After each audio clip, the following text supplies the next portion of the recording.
వేసుకొని తడిగుడ్డు వేసుకొని వండుకోవాలి. ఓకే.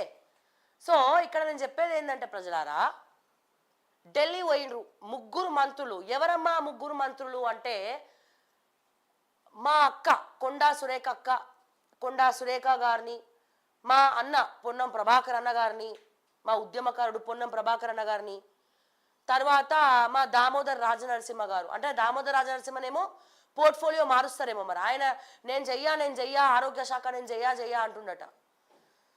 సో ఇట్లా ఈ ముగ్గురిని బర్తరఫ్ చేసే, అంటే పదవులు మార్చే అవకాశం, క్యాబినెట్లకు వెళ్ళి తీసే అవకాశం ఉన్నది. మరి ఇక్కడ కూడా చూడండి, మళ్ళీ ఇంకో పెద్ద జోక్ ఆఫ్ ద 2025 ఏం చెప్పాలనా, ఇక్కడ కూడా మళ్ళీ మంత్రులు రెడ్డిలనే తీసుకుంటారట, ఇంకో 6 పోర్ట్ఫోలియోలు. మరి మా బీసీలు ఏం కావాలి, మా ఎస్టీ ఎస్సీలు ఏం కావాలి, మా రెడ్డిలే బాగుపడాలనా, మా వెలమలే బాగుపడాలనా, మిగతా వాళ్ళకి మరి పదవులు ఇయ్యరా? ఇప్పుడు ఆల్రెడీ మా పొన్నం ప్రభాకర్ అన్న బీసీ, ఓకే, మా బీసీ నాయకులు మా పొన్నం ప్రభాకర్ అన్న, అట్లాగే కొండా సురేఖ అక్క కూడా అసలు మహిళా రిజర్వేషన్ కోసం కొట్లాడుతూ ఉంది. ఇంకొక పక్క కవితక్క, ఇంకో పక్కనేమో మా కొండా సురేఖ అక్క క్యాబినెట్ వద్దంటాడు. ఇట్లయితే మా కొండా సురేఖ అక్క ఏం కావాలి ఇట్లా చెప్పుకుంటూ పోతే?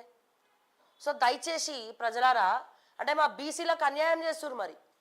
మళ్ళీ ఇంకోవరకు ఇస్తారు 6 పోర్ట్ఫోలియోలు, రెడ్డిలకే ఇస్తామంటున్నారు ప్రజలారా. అది కూడా ఎప్పుడు ఓ3 రేపు అట, మళ్ళీ ఇక్కడ డల్లాస్ నుంచి వచ్చినాక మాట్లాడదామట. ఎప్పుడు ఇస్తారో ఏమో, మొత్తానికైతే షోలో పువ్వు పెడుతున్నారు అందరికీ. ఓకేనా? సో నెక్స్ట్, సో కళాశాలలో ఉండగానే కొలువు